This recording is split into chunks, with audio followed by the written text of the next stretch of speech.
What's up? And welcome in to the Under the Hood post-game show. Right here, wherever you get your podcast, and right here on YouTube as well, youtube.com. I am Jay Hood. Make sure you leave your comments below, your thoughts about the Chicago Bears and their overtime victory against the Green Bay Packers at a raucous, crazy, lit Soldier Field 22-16. We're going to get your reaction right here on Under the Hood. Make sure that you subscribe to the podcast as well, because we're going to be talking a lot about this one with the Bears and the Packers. And to join me, as always, for Under the Hood post game is my crazy cousin Wiley with us right here on Under the Hood. Cuzzo, that's how you get it done. That's how you do it. The Bears beating the Packers 22-16 in overtime. Bears were able to get it done. Didn't look good early, but when it counted, the Bears got it done. Don't call it a comeback, because we've been doing this all year. So that's what I had. So much negativity, and now I'm just the most positive guy. It's still, fuck Green Bay, but bear down. 16 straight points to close out the game. Unbelievable finish, Cuzzo. Unbelievable. This is so emblematic of a lot of games we've seen from the Bears, right? Is what Caleb Williams just told Tom Rinaldi just moments ago on the post game. He says, you know what? You can never give up on us, right? You pretty much said, I'm paraphrasing, that, it's a 4-quarter game, and this one, 4 quarters in overtime, but there's always an opportunity to win a football game. And once again, a comfort behind victory for the Chicago Bears. And this is a game that they were supposed to win, right? Because that the Packers had some weapons out. And even throughout the game, they had some weapons out. And you thought, well, this was for the taking, right? This would be great for the Bears. It was not easy, but the Bears finally were able to win this game. I'm just overjoyed for the Bears that they were able to see what was in front of them. Like, there's players out for the Packers, so you got to do something about it. No, and they struggled for a while because the defense did a great job not giving up touchdowns, but they couldn't get off the field. The Packers were able to move the ball almost at will, but then they would stall at the goal line, and a couple turnovers by the defense.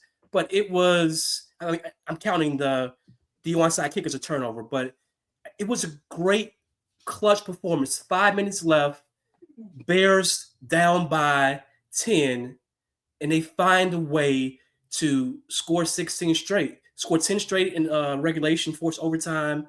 Santos was money. We can stop talking about him this year. He did his job. He did. He loves to fuck the Packers, and he did it again. So, just great gutty performance. But this is what we've seen all year. And DJ, that hell of a fucking catch. It really was. And throw. And so the narrative, especially in Green Bay, is that Caleb Williams cannot provide the forward pass and not make big plays. Well, here's Caleb Williams with the game on the line in overtime, okay, and was able to throw a moon shot to DJ Moore. One-on-one coverage, and DJ Moore comes down with the football. He knows he's got the catch, and he just falls out into the end zone. It's just like, I can't believe it. For a guy that was hitting the back, like the south side of Chicago, hitting the back, right, and goes down, right? Falls down, in trouble. And I was thinking, man, for an older gentleman like that, a good wide receiver, would he be able to play? He is the toughest wide receiver on this football team, Cuzzo. He's the toughest guy because he takes a beating. Remember, no rock and no catches. This is the whole thing with Ben Johnson says, hey, man, if you don't block, you don't get the rock. And he's done his share, right? He's taken a lot of abuse for a top-notch wide receiver on this football team. And when it counted, DJ Moore, probably bad back, probably bad spine, maybe both. He came down with the football. Great throw by Caleb Williams. Great result for DJ Moore and the Bears for a game-winning touchdown. Go DJ. That's my DJ. Cuzzo, 2 clutch catches in overtime. 2 big catches. So, he was a difference maker. He was the number 1 receiver when it mattered most. Big catch over the middle to help them set up the touchdown drive at the end of the 4th quarter. And then this huge clutch catch this is what you made the trade for. You made the trade for him to get a guy like that in to be dynamic when it mattered most. And today he was a difference maker. And hats off to like him and Caleb struggled all year getting on the same page. But when it mattered, they found a way to get on the same page. And huge win, Cuzzo. First play up on the Packers by 2 games. We're still in the conversation for number 1 in the conference. Just 12 wins, like possible. 12 wins, like crazy. Chicago Bears, they defeat the Green Bay Packers, and this was a no excuses game, Cuzzo. Just remember this now. This is a no excuses game. An opportunity for you to be able to take advantage of a banged up Packers team. And by the way, when I say no excuses, I mean on both sides as well, because the Packers felt, even with the injuries that they had on defense and offense, that they would have enough to be able to get past the Bears. Because again, the Packers have been the hammer, the Bears have been the nail. The Bears sometimes, a lot of times, especially over the last decade, find themselves in a position where they lose ball games that they should win. Lambeau Field, Soldier Field, they should be able to win these games. Well, I just love the resolve of the team, because just understand, for 55 minutes, we're talking about a team that was undisciplined, unofficially 9 penalties, over 100 yards, something like that for the Chicago Bears. We're going to open up the box score in a little bit, but we just know that there was way too many penalties. We thought the Bears left that behind early in the season, and it came to play here. And it's like, why so much undisciplined play? I thought that Ben Johnson was too cute, an opportunity for you to get a first down. Unfortunately, you had a wildcat play that went awry on 4th and 1 when you just need a first down. We don't need that play. Like, every possession is precious, okay, especially when you're the Chicago Bears. When you struggle to try to find a way to be able to score points a lot, Cuzzo, every possession is precious. Defenses are good. Sometimes you just can't get 3. You can't get 7. But I just think in that spot, too cute, there was an opportunity for you to win the ball game when you knew that Jordan Love was knocked out of the football game, right? He's like, you're not to start out. And also, I'm going to tell you, Malik Willis, he had a bad wing. He still was able to throw for 30 yards on one play we saw down the stretch, but that shoulder's not 100%. And he had to go back in there. So you knocked out almost both quarterbacks, and you almost still lost the football game. But you had that fourth quarter.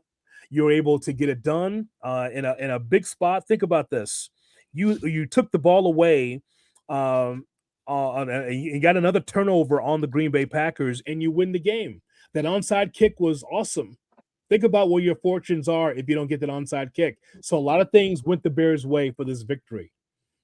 No, it did. Like the first thing that pissed me off in the game, you brought it up, was Ben Johnson getting cute on 4th down when the Bears had been moving the ball with the run and the pass. And he decided, like, hey, you know what? Let's go Wildcat and have our vertically challenged running back, catch a Wildcat pass. And it didn't work out. Yeah. And then the offense pretty much stalled the rest of the way. And Booker, with a nice little love tap on Love, to knock him out the game with the concussion. But the difference maker in this game, he has to have a game ball. If he doesn't, it's criminal, is Santos. Santos with the 3 big field goals, Santos with the onside kick. If the game balls should go to Santos and probably DJ Moore again, because of what he did. But there's a lot of boneheaded penalties. To your point, like in the first half, 5 penalties for 55 yards. And then to end the game, you had 10 penalties for 105 yards. Yeah. You're not going to win a lot of games against quality opponents. Yeah, no question about that. Doing that. And so, go ahead. They were not able to adjust to what Willis was doing. And Willis was effective running the ball, passing the ball, and they had no answer for it. The only thing that helped them was they were able to keep them out of the end zone. So great win, but there was a lot of problems, but you'll take the problems with the win. 11 wins, first place. Please leave your comments in to the chat here. And if you're listening on Spotify, wherever you get your podcast, we appreciate you being part of our Under the Hood post-game show. We're just waiting for Ben Johnson to take the podium, and we'll hear from Ben Johnson a little bit. But as people are chiming in, the Iceman cometh and find a way to win. This is what it comes down to. And yes, from our family here at Under the Hood, Charles Taylor says, there's Cousin Wiley always coming up the top rope of the shirt. Yes, his shirt does say "fuck Green Bay." Yes, it does. Because and it's appropriate with the Bears being the Packers today. Yeah, I mean, this was sort of a bad shirt like half an hour ago, but Yeah, I'll tell you. yeah. I mean, there's no doubt. Green Bay in seventh right now, and the Bears right behind the Seattle Seahawks. Seahawks won on Thursday, and the Bears are 11-4. There's a lot for us to be able to review with this game, Cuzzo. But again, with Caleb Williams, let's talk about regulation. Bears didn't have a lot of opportunities to be able to score here.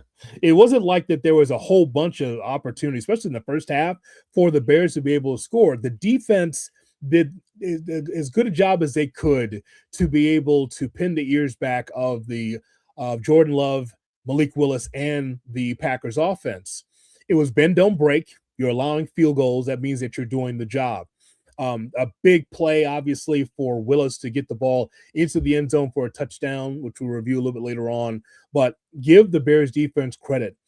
Understanding the situation where they were limited from a running game standpoint, the Packers. And then, it's Willis back there after Jordan Love, and neither one of them couldn't really get it into the end zone. So the Bears defense held pretty well in this game. No, they did. I mean, when you give up 16 points against a Packers team that dominated the time of possession, 38 minutes, basically 40 minutes to the Bears 20 for the game. That's a great job to only give up 16 points. But there were a lot of, we just talked about it earlier, there were a lot of dumb penalties, and I think you have to change that. I'm not really mad at Booker for his penalties because those were like, you're playing aggressive football, but the Brisker penalties and some of the other, penalties that we saw, like, you got to be better than that. And then C.J. Gardner-Johnson, I love the guy. He's been a hell of an addition to the team, but he's getting torched, almost every game. He cannot be man-to-man on anyone without safety help. He just cannot be, because he's probably going to get burnt, and we've seen that. So my guy, Dennis Allen, needs to make an adjustment when it comes to that. But again, 16 straight points after 5 minutes left in the fourth quarter. It's kind of hard for me to complain about anything else because first place, a chance to possibly be clinch a playoff win tomorrow with a loss by the playoff spot with a loss by the 49ers or the Lions. So we're still talking about possibly being number one in the conference. So this is huge win, continuation of a great season, and Caleb Williams is clutch. He has to. It's official. If we didn't think he had a clutch gene before, it's certified now. Clutch gene. Yes. The one thing we've been talking about for weeks, though, is like that clutch doesn't have to always be at the end when people are having a heart attack, right? You don't have to can the clutch be without having to call 911? That's my question, right? Can that clutch be in the first quarter? Can that clutch be in the third quarter? Again, stagnant offense. And then I noticed that you saw it yourself in that fourth quarter. It's like, oh, it's the fourth quarter. Well, damn, we better pick this up. Like, well, wait a minute now. Like, no, not just the fourth quarter, but you saw the sense of urgency, because in the fourth quarter, like, well, we're losing, our back is against the wall. I guess we better start playing now. Shit, looks like time is coming up. Yeah. I mean, but that sense of urgency I want for four quarters. And I guess that's part of the maturation process for the Chicago Bears team, that you got to pick it up early, right? Don't let the defense settle in. It's almost like this offense waits for the defense to get tired. And then they feel like, okay, now we have an advantage in the running game. Now we could be able to have passes over the middle. Now, you want to continue to work on a defense throughout the game instead of just waiting till you feel like their tongue is down by their knees. It's just funny how they do this, the Chicago Bears. But again, I'd rather for you to win that game than lose that game. Imagine what we'd be saying, because I got a laundry list of things that the Bears did wrong. But I'm just glad that, for me, to see Caleb Williams be able to throw that ball to DJ Moore for the game winner, for the Bears to be able to do the intangibles, right? Getting that onside kick and for it to be in the favor of the Bears, for our kicker, who has been beat up a lot around here, for him to just keep the Bears in the ball game, just hanging around enough for the Bears to win, I'll take it. I'll take that win. No, I will as well. And we're talking about an 11-win team that, many predicted to, win fewer than 8 games. So, hell of a job by the coaching staff. But to your point, I would love to see the Bears dominate a game from beginning to end instead of, them they're killing me and then, pulling out the win at the end of the fourth quarter. Those are great. Like, I don't want Caleb to lose his clutch gene, especially, if we want to have a long playoff run. But let's dominate a game from beginning to end, instead of just waiting into the last few minutes to pull out one. And next week will be a great time to start that. Go on a roll, great climate, against a team that's battling you for the playoffs and get it done. So tell me about we talked about the offense. I just want you to talk a little bit about the running game as well, because this running game, Cuzzo, just continues to just chip away, and it's just Monangai just waiting for his opportunity, right? When Monangai gets the ball, he's saying to himself, okay, when I get there, I'm getting the first down. Now, like he's not trying to be behind the sticks. He's not trying to get 2 or 3 yards. He goes, Swift can do that. But for me, I'm going to squirt right through there and find a way to get first downs. I just love for the rookie the way he's just going about his business as if he's been doing it for years. It's great to see. No, it is. It is. And I thought Swift was dancing a little bit more than he had in the past few games. I didn't like that. But Monangai gets the ball. He's running north and south. He's plowing over defenders, and that makes a huge difference when you're trying to wear down a team. Linebackers wear down the defensive line. Even make the secondary question if they should come forward because he's laying the wood. Yeah, I love the combination that we see with both of these running backs, with Monangai and Swift. It's a terrific 1-2 punch, and again, it keeps pressure off of Caleb Williams, and the Bears win. But damn it, I can't believe it, man, the way that they were able to do that. I should say I should believe it because that's how the Bears have been doing their business. I just can't believe that it looked like that. The way that they played for the first 55 minutes, and then from there to be able to have the fortuitous bounce and that catch by DJ Moore. We'll never forget it. No matter what else happens, because we'll never forget that particular play, because that's great for DJ Moore, and it's great for the Chicago Bears. And by the way, I know that you watched the broadcast like I did. I know the built-in excuse, just in case the Bears lost, is, well, they didn't have Luther Burden or Roma Dunze.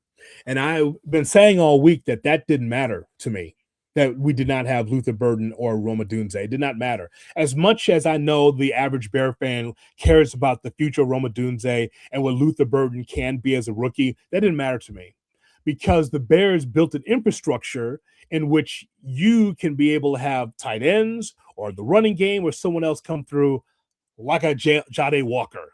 How about that? Yes.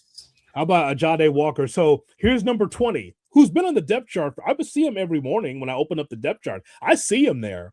But for him to get, I think, the first reception of the game and then another key reception there late in the game, Jade Walker, it shows you the offense works. And that way, it's not just predicated on one person or one star or one Pro Bowler. It's Jade Walker. It could be anybody. It could be Zacchaeus if he catches a fucking football.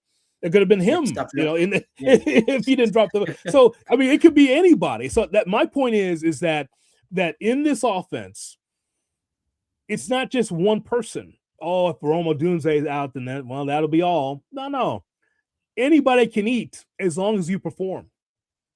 No, that's true. And Johnny Walker was a kid who basically grabbed the last roster spot with the hell of a offseason and preseason. And then he's been on the active roster, like a coach's scratch, like every game. And then you were saying, and he gets his opportunity and big catch to win the game. And I mean not win the game, but to force overtime. And you're talking about an undrafted guy off the scrap heap. How many of those guys have we seen contribute this year? Again, we had Nashawn Nashawn Wright forcing a fumble at the goal line of Jacobs. Pro Bowl, possibly all pro, Nashawn Wright forcing another fumble. What's that, like his 5th fumble forced of the year? Yeah. So we're getting contributions from guys who were not drafted, who were free agents or on someone else's practice squad. And to me, that says a lot about coaching, and that says a lot about the trust that Ben Johnson has in these guys to deliver. And hats off to the coaching staff, and obviously hats off to Walker and all the other undrafted guys who are coming up big this year. Big play by Jahdae Walker. Because a big play. Like they just press you into service and just be like, hey, man, we're a couple of guys down. You're going to have to make the play. And so just a miscommunication in the end zone by the Packers defensive backs, and then Walker's open and he makes the catch. So, I mean, it just shows you that this has been all about a team win the entire time. The good teams, hell, even the Rams, you can just kind of point out who the key players are that can help them win. But with this Bears team, they were able to accumulate 11 wins because it's always these different parts. And so they are really emblematic of a team where it could be someone on special teams like we saw. It could be something on defense. It could be someone on offense. And so that's what makes it so great. Let's take a look inside the numbers, and then we'll hear from Ben Johnson, the head coach for the Chicago Bears, as the Bears beat the Packers 22-16. By the way, because we got I got a note here from Bears fan Goomba, who saw a couple of days ago, I talked to Kyle Wallace, our teammate on ESPN Milwaukee, young brother that does afternoons on ESPN Milwaukee. Chirp, chirp, chirp about he's a Bears hater. Chirp, chirp, chirp. And if you go back and watch the interview, my blood pressure was 120/80. Never yelled, never said anything. He's just like, Bears suck, the Bears still suck, and he's doing all that stuff. And I didn't even chirp back. I was like, young Kyle, you're right. The Bears, we've been losing to the Packers so long. But I guess my point to young Kyle Wallace and a lot of Packers fans is that if the Bears would have lost, what would you say? You say, oh, we always beat the Bears. And my point also to Kyle is, but what if we win?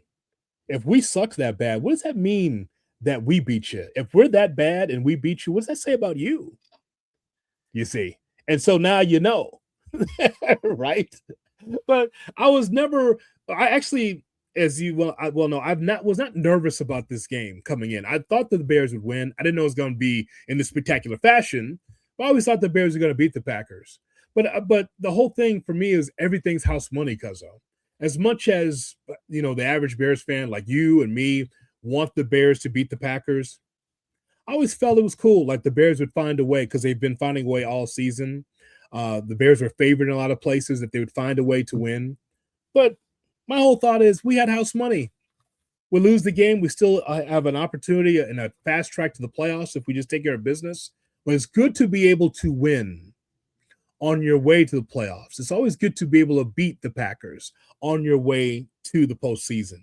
That's what I like about tonight. That's what I like. Oh, I love that as well. I would love to get the first one too, but I'll take a split. And then the Packers next week, they have the Ravens coming up next Saturday, and we're talking about a team. The Bears whooped their ass all games. We're talking about a team's going to be banged up.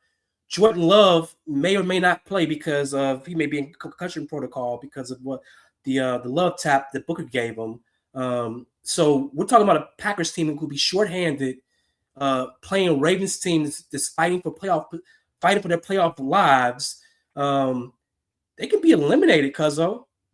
They could be eliminated. Could be. I see Action 93 Panama says that Kyle Wallace had it messed up about Caleb. He says he had nixed over Caleb. He put Kyle on the Chris Canty plan. See, that's why you play it cool, Panama. You just don't sweat it. You let people talk, and then you let the Bears take care of business. That's how you do that. I don't fight with people about this stuff because it's the first year of Ben Johnson. Ben Johnson's making mistakes on the sidelines. Okay, he's making mistakes. Sometimes the coaching staff makes mistakes. Sometimes the players make mistakes, but yet the Bears still have 11 wins. So that's why I always say all of this is house money. A first-year team is not supposed to win that game against the Packers. They're not supposed to do it the way they did it. That's not how it's supposed to happen. You see the Giants and Jets, Cuzzo, having wins like this, or the Raiders having wins No. like this. No. So this is my point. Though a lot of those teams have first year coaches, they don't win games like this, but this one does. That's why I let just people chirp. Let them just keep talking and let the Bears just take care of business. Everyone's so concerned about what the national media says, and what doesn't matter. Doesn't matter. If you're a Bears fan, you root for it. You root for the good for this Bears team because it's all house money. It's all good for me. I enjoy it. Every game is thrilling. Every game is a learning experience for the coaching staff and for Caleb Williams and this young football team, right? Yeah, when things go bad, it finds a way to go right. That clock management by Ben Johnson on the field goal by Santos at the end of the fourth quarter, it was awful, Cuzzo. But because it was awful, it forced the Bears to kick an onside kick. Without it being awful, they would have, normal kickoff and play defense. But because it was so bad, and basically it was a 2-minute warning while the kick field goes going through the uprights, they had no choice but to use the onside kick, and that it worked out perfectly. So heads off to Ben Johnson for fucking up. Who says in a way that worked out for the Bears. Heads off to Ben Johnson. When you're living good, Cuzzo, shit like that happens when you're living good. Getting to see everybody. Everybody just getting to see. Getting to see. I've been saying this all season. Just get in there. Get in that sea with the rest of the Chicago Bears as the Bears win over the Green Bay Packers in overtime, 22-16. All right, let's take a look at the numbers here for this one. We'll put Caleb up there while we read the numbers here. Caleb Williams, 19 for 34, good for 250 yards and 2 touchdowns. Also, the Bears ran the football because of 150 yards on 26 carries. DeAndre Swift led the way. And again, we can look at the numbers and say, okay, not great as far as trying to get to 100 yards, but just in totality, Swift 58 yards, 13 carries. Monangai hard 9 carries, 50 yards. Caleb used his legs, 3 carries for 30 yards. DJ Moore 1 for 12. As far as receivers concerned, well, I mean, all the targets, a lot of the targets went to DJ Moore, and rightfully so. Moore, 5 receptions, 97 yards, and that key game-winning touchdown in overtime. Monangai 3 for 43. Zacchaeus Loveland, Jade Walker with the key touchdown. They keep the game going for the Bears. Cole Kmet, DeAndre Swift, 250 yards, receiving 19 receptions for the Chicago Bears. And don't forget the recovered fumbles by Monangai and Tremaine Edmonds.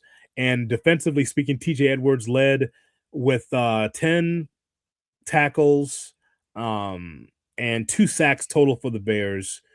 You had 1 for Montez Sweat. Good to see him at the game tonight. Austin Booker and TJ Edwards split 1. So there you have it. Those are the numbers for the Chicago Bears in this one, Cuzzo, against the Green Bay Packers with the win 22-16. Yeah, well, for a team that had 120 yards in the first half to end the game with 400 yards. And I mean, really, you put up those 400 yards in like the last 10 minutes of the game, and I'm including regulation in that, overtime regulation in that. So like it was a blitz, like that was impressive by the offense, and then obviously defense, holding up when they needed to, and Sweat with the sack to end the regulation. I think that kind of may have injured Willis a little bit and had him, a little off going into overtime. So you can see it, right? Like the shoulder. Yeah, that was huge.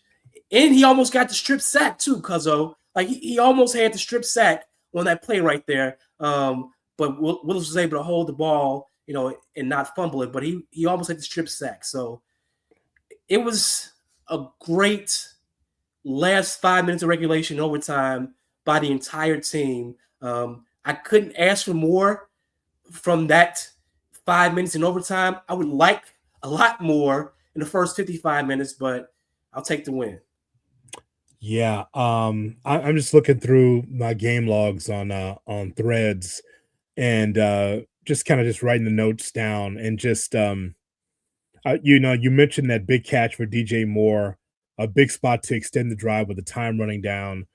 And just when it's 16-9, I mean, you don't give up hope, but I mean, the idea that the onside kick was recovered was just amazing because it's like it's not one in a million, but it feels like it, doesn't it? It feels like maybe it's one in a million when it comes to an onside recovery, and the Bears were able to get that done. That was an amazing play for the Bears. Make sure you leave your comments in as we do our Under the Hood post game as the Bears win over the Green Bay Packers 22-16. We're going to hear from Ben Johnson, the head coach for the Bears, but just remarkable plays and a remarkable resolve for this football team to beat the Packers.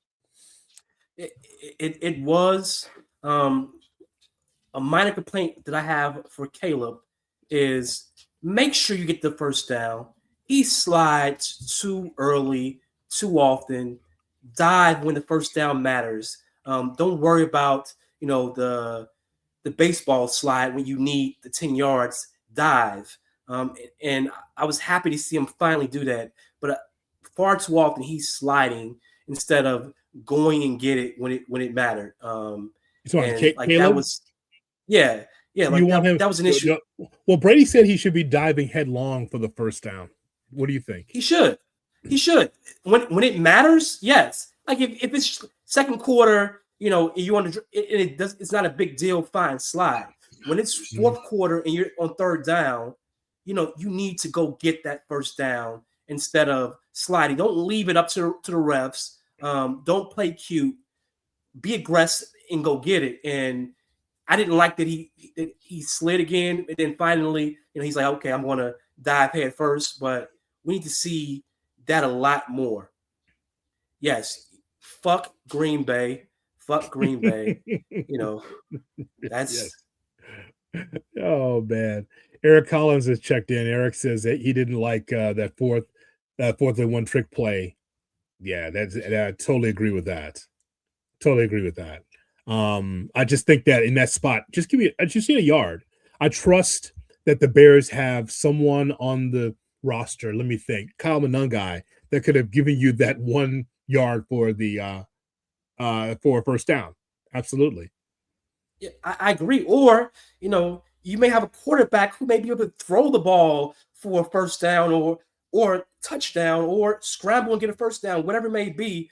But to have, Monangai back there and trying to, do the wildcat with him, like Eric Collins, the guy who just sent the message, he's like 6'5". I'm not sure if he would have caught the ball that was snapped by the center. So it's too cute, too early. Just be aggressive and pound the ball or let Caleb go to work.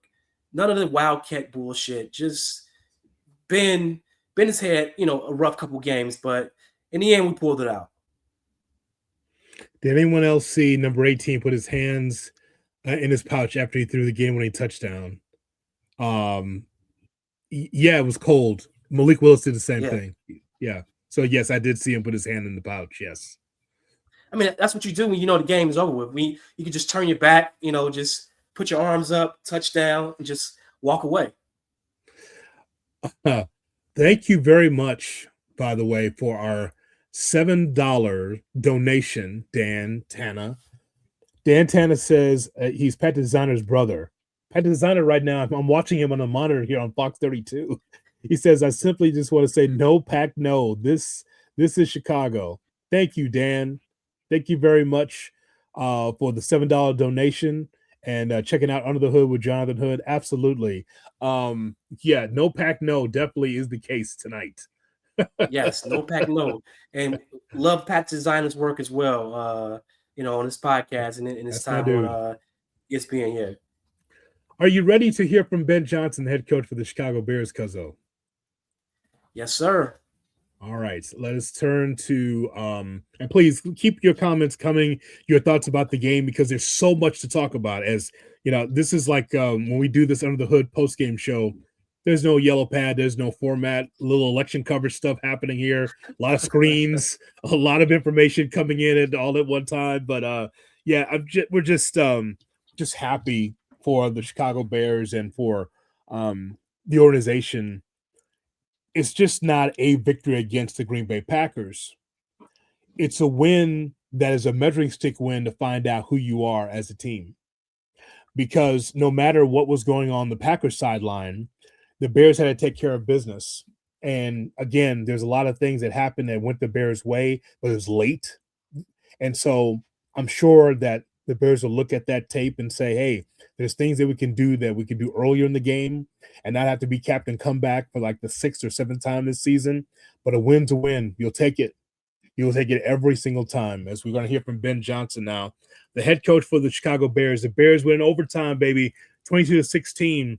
Ben Johnson after the game. I just told the guys in the locker room, and I'll reiterate it. This is a special group. I early in the season, you get with some of those wins, the Raiders game, and the Washington game, and you start feeling it, the belief coming, and it just doesn't. This group, I'm talking about coaches and players combined. It's rare. It really is, and I can't say enough good things about the people in this building. Ryan's done a great job bringing this collection of people together, and man, they're mentally tough. They're physically tough. I know we're going to fight you for 60 minutes, and in a game like that, even though the odds are against us there that late, we're going to keep on swinging and make some plays when we needed to. So I couldn't be more proud of the group. I mean, I'm very fortunate to be in the position I'm in, coaching these guys, and not something I take for granted. So I'll go ahead and open it up from there. The DJ come to life from the origin stages to being executed there. The final play, that was one that we put in, and we ran in practice on Thursday, and it almost looked identical to that. I thought Caleb threw a dime in practice, and DJ came down with it, and we're hopeful that it may or may not be there, but we timed that one up right. DJ ran a great route, and Caleb threw him a great ball. But I think it's also a testament to our preparation over the course of the week. I think the coaches do a great job coming up with good ideas to put our guys in good spots. And then when you go out and you execute it on the practice field, it does become game day reality for us. Describe your emotions in this final 3 minutes of regulation and the overtime of the big swing. I mean, my emotion, I tried to keep them in check and steady Eddie. I was having some headset issues there at the end, and so that got the better of me at the end. But other than that, I try to stay conscious of what's going on. And, my job on game day is to not only just call the offensive plays, but make sure that we're managing our timeouts correctly and the penalties and everything of that nature. And so it's hard to do that if I get too emotionally up and down. That's just what I've learned about myself over the years. So, like I said, though, I mean, I love it for these guys. I think they just did a phenomenal job here tonight. Was today the first auction on that touchdown play? That was he was kind of trying to explain it. Well, we had a lot of answers. That's one of those plays that we felt like, depending on the coverage, it would change who the primary receiver was going to be. And so the play before, they cover zeroed us, and Caleb was aware of that, and they came back on 4th down and did the same thing, cover zero. And on that particular play, Jade was our zero answer. Like, seeing a guy like that, where he hasn't caught two events this year, just him coming through there, Caleb coming through with the pressure. What was that? Yeah, I mean,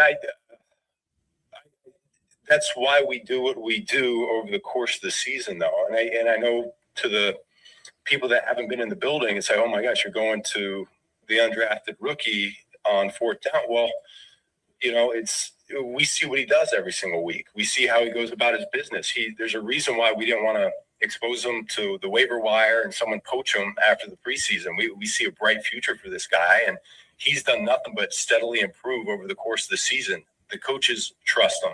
Caleb trusts him. And so when it's a big moment like that, and you're not sure exactly what coverage they're going to be in, as I described the play, anybody could get that ball depending on what they call.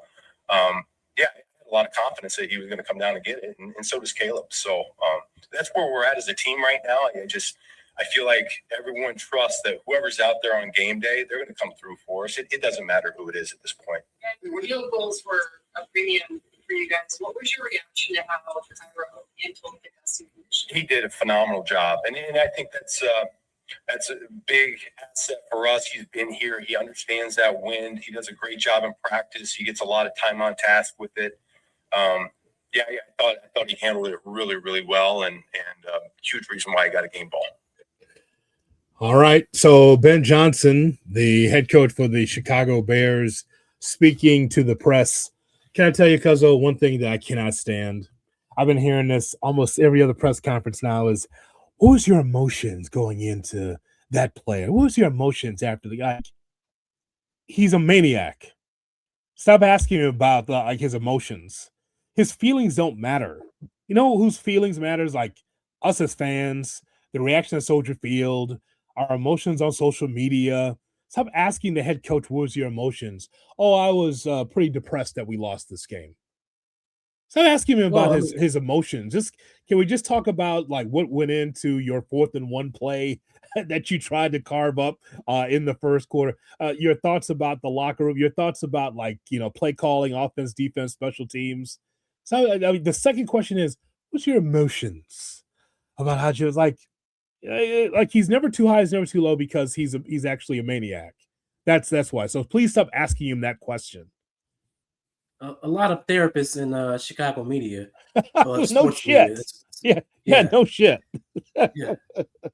Jesus. And it's football. So yes. Like, what do you expect? What do you want him to be on the sideline? And then obviously it's a rivalry game. It's an important game. You're at home, and I guess he was saying he was having headset issues as well. Yeah. But even if he wasn't having headset issues, what do you expect from a football coach in the heat of a battle? Unless his name is like Eberflus or Trestman or somebody like that. You know, you're going to have a coach that's going to be fired up. It's going to be animated, and I expect nothing less from Ben Johnson, especially now that we've seen him here for almost a year.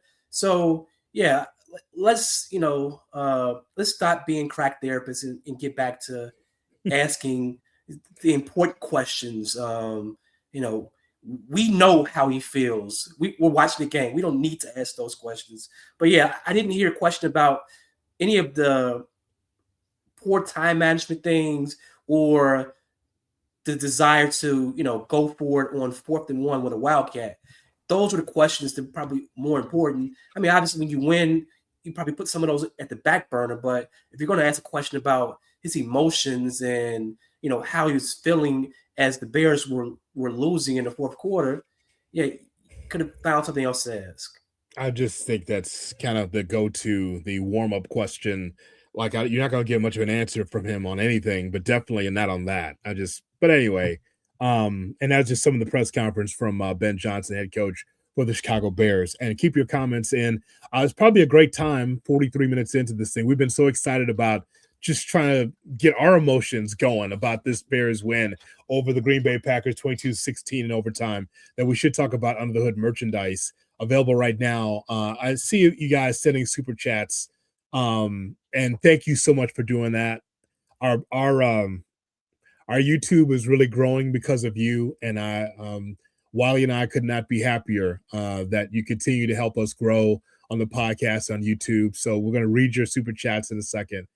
But we've got merchandise like the Under the Hood mug, and we've got the beanie, and we've got something for the ladies, and we've got the trucker hats. So we got Under the Hood merchandise right now, and make sure that you order some. It's in the bio of in the description of this podcast. We get the hoodies and we got the t-shirts. Cuzzo, we've got merchandise available right now for the holidays and beyond. A great Kwanzaa gift for someone.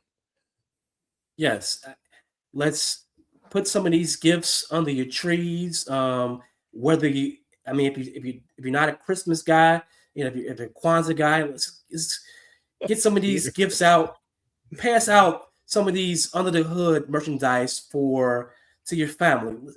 Let's get the entire family and Under the Hood merchandise, whether it's a mug, a t-shirt, a hoodie. Make sure you're stocking stockings with Under the Hood merchandise this year. Just let Cousin know that you support what he's doing, and you're a fan. And as like I always say, take some pictures, tag Cuzzo in them. whether you're sipping a little whiskey, a little vodka in a mug, whether your wife has on an under the hood hoodie, whether you have on your under the hood hoodie, take some pictures and share, and get something for the kids. And here's my guy right here, Action 93 Panama says, got his under the hood hoodie yesterday in a Tar Heel blue, great color, wore for the game. Wifey already trying to steal. That's why you have to get her one too. You have to get her one so she doesn't steal yours. Protect your hoodie. Yes. So we appreciate that for sure, for checking out the Under the Hood merchandise. It's available right now in the description of our podcast. Thank you so much for your support, as always, as this YouTube and our podcasts are growing. I know there's another super chat here just saying what's up, another 199 from a gentleman. Please leave a comment, by the way. We'd be glad to read your comments, but thank you for the $1.99 that you sent just to support Under the Hood with Jonathan Hood. We definitely appreciate that. That helps so much. And again, there is Charles Taylor says he's waiting on his, should be there by Tuesday. So there you go. Thank you very much. Thank you very much. I appreciate that. So we went through the numbers, Cuzzo, for this game against the Green Bay Packers, and we should probably get into the rivalry because, of course, you're the one with the Fuck Green Bay t-shirt. So we should probably talk about this a little bit. So I'm just going to lay out for you what's going to be happening at ESPN Milwaukee Sunday and Monday. They're going to be talking about how, the Bears injured and knocked out their guy, Jordan Love. So no more sales on Toyotas. Toyotathon's over because we knocked him out. This was so emblematic of those games from the 80s, right? You just go night-night, you knock out a couple of quarterbacks, you knock out a tight end. I mean, the Bears are knocking guys out, right? Usually the Bears would lose, though. It's like they would knock guys out and then lose those games back in the 80s. But now they knocked out players and they actually won the game. So this adds to the lore of the rivalry. But here's what ESPN Milwaukee will say. They knocked out our quarterback and they injured our second quarterback so you couldn't get the ball down the field. And they knocked out our tight end, and just like they injured our guys and they were cheap shotting our guys. It's physical. It's football. And by the way, before Micah Parsons came to Chicago, he was already hurt and out for the year. So you already came in banged up. And also, Packers the door was ajar for them to win that football game, but yet the Bears did the job, knocking out players and actually winning the football game. Pretty good. Good work. Yeah, and LaFleur got too cute in overtime with the run, with the option run, with Willis, and that bit him in the ass too. So you're going to see a lot of guys in Wisconsin on suicide watch, and and I must admit, Cuzzo, that's the greatest gift of all for Christmas for me. Seeing them Packers fans, on suicide watch, season, on life support. I couldn't ask for more. So Santa has delivered for me early, and I'm appreciative of what my gift. So fuck Green Bay. Go Bears. That's all you care about. Is that and that's part of the rivalry, man. That's part of the rivalry that's been around for a long time, is that the Bears and Green Bay have been back and forth. But the Bears have not had a lot to say about it for a long time because didn't have the players, didn't have the infrastructure. But just know, Cuzzo, coming into this game, there was a lot of concern in Green Bay about the Bears from the game in Lambeau Field. A lot of concern about the Bears because of Ben Johnson, because Caleb Williams is coming on as a quarterback in this league in the first year of this offense and the second year in his career. But I think also Green Bay was concerned because look at the weapons the Bears have. I say this all the time. Just to understand that this is supposed to be just like maybe a few good players and you're supposed to win 4 or 5 games like we always do.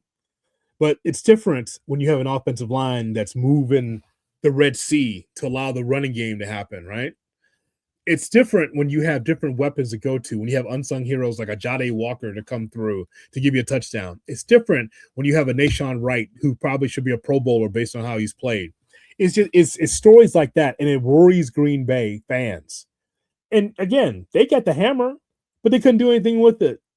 But the narrative will be we were too injured to play the Bears, so we gave them a gift. I'm guaranteeing you that will be the headline, is that the Bears didn't win that game, that Green Bay gave it to them. And I'm here to tell you that that's bullshit. That the Green Bay Packers would tell you that we have enough. As a matter of fact, you heard in the broadcast where they said, well, Malik Willis knows the offense. He can run the offense. As a matter of fact, he can run the offense so well that the Bears were on roller skates because they were like, oh, we have a quarterback that can run now. And you would think that the Bears could be gap disciplined to be able to be in position, especially as a defensive line and linebackers, to say, okay, this guy can run. Let's make sure that we're in our gaps. And the Bears were not ready for the running game of Malik Willis. And so Willis had an opportunity to help them win that football game, but then the Bears bared down and they won it in overtime. There you have it. There you have it.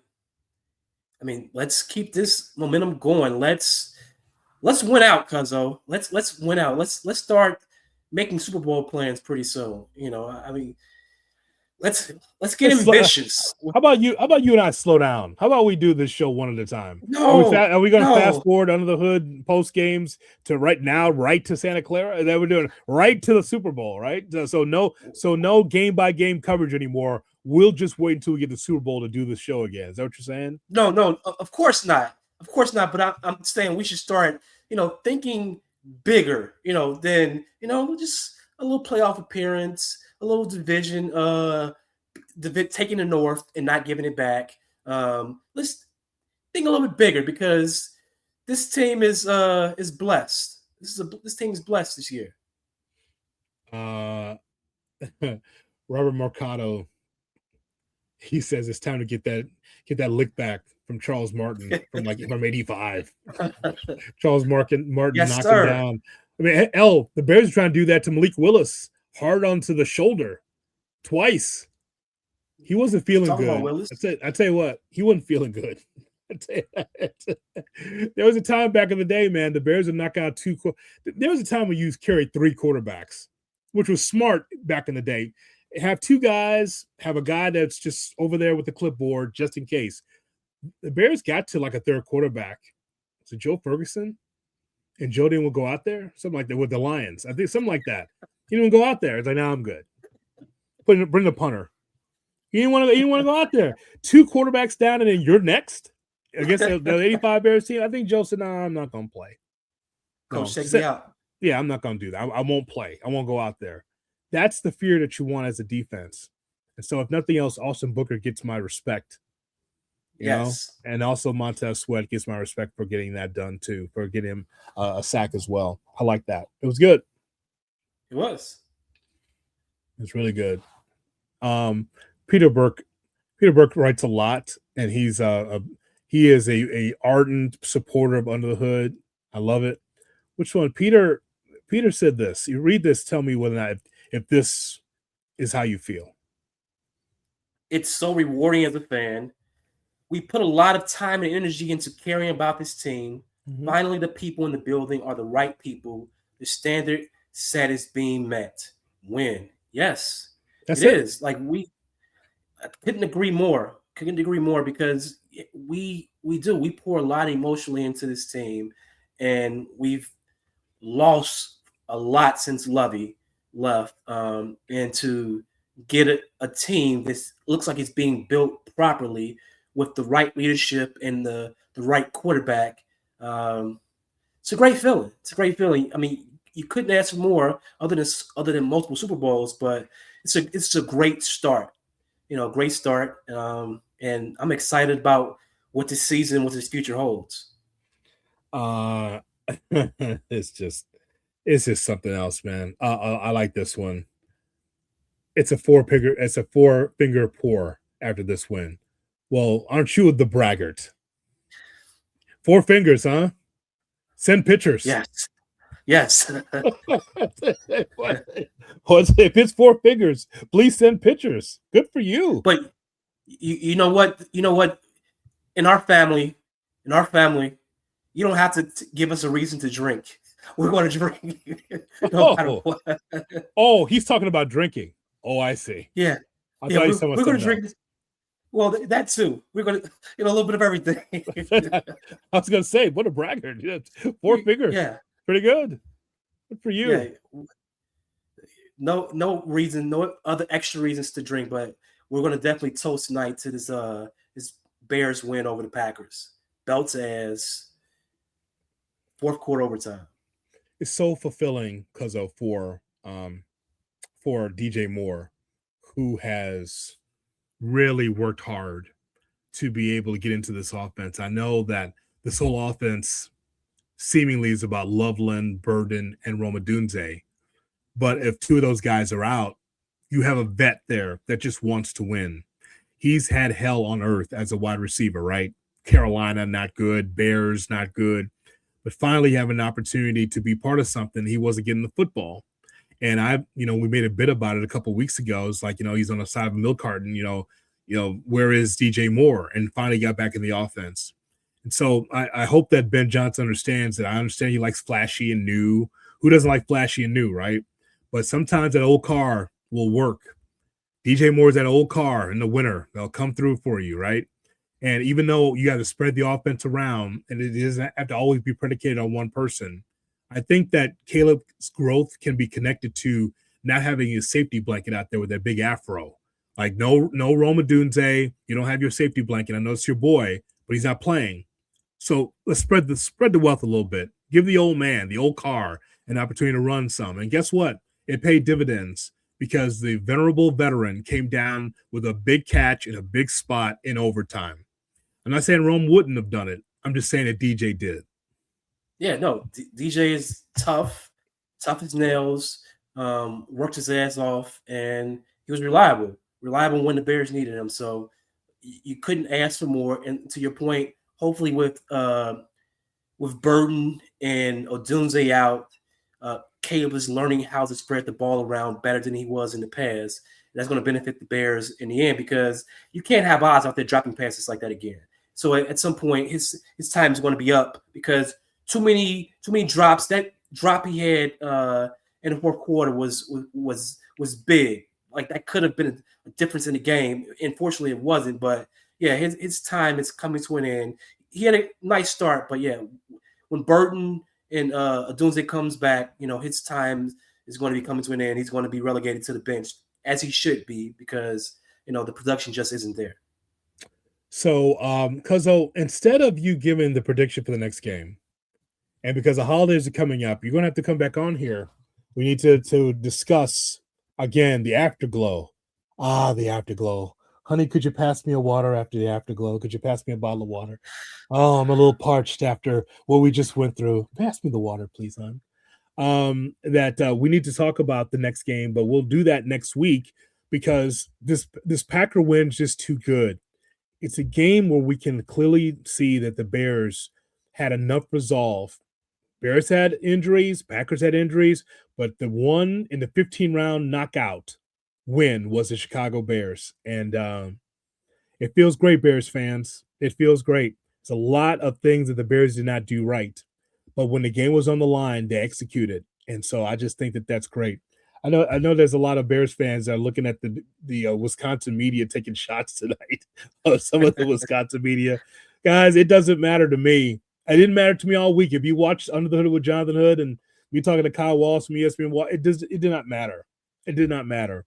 What matters is that the Bears get better every week and they win a big game. That's 11 wins. I had them at 8, and they've won 11 games, and they got 2 more left, and they're going to control their own destiny. They just got to keep going and get themselves in the tournament and then find out what happens. So if you have any last words, Cuzzo, we don't need Rocky because we don't want to keep the mojo going. We don't bring our mascot in at the end. But next week, we got to get ready for the next game. Just keep it going. Keep it going. Bear down. Let's keep winning these games. That's it. And fuck Green Bay. That's what you're saying, right? With your T-shirts. Oh, always. Fuck Green Bay. Hey, thank you so much. And make sure that you pass this podcast along. Our podcast on Spotify and wherever you get your podcast, and also on YouTube as well. I'm just happy for the Chicago Bears tonight. There's going to be some partying downtown for the Bears to be able to win this one against Green Bay in overtime too. The way that they did that, so great. Don't forget to catch me on Captain J Hood on ESPN 1000 and ESPN Chicago app between 6 and 9, and then we're coming back here. We got so much more coverage as we get ready for the next game, but for now, we're going to enjoy just being 1-1 against the Green Bay Packers, just being in a position where there's a happy Soldier Field. People leaving Soldier Field because they're happy to see the Bears beat the Packers. It's the number one game. I can't deny it. We all can't deny it. It's the number one game on the schedule. It's the marquee game on the Bears schedule.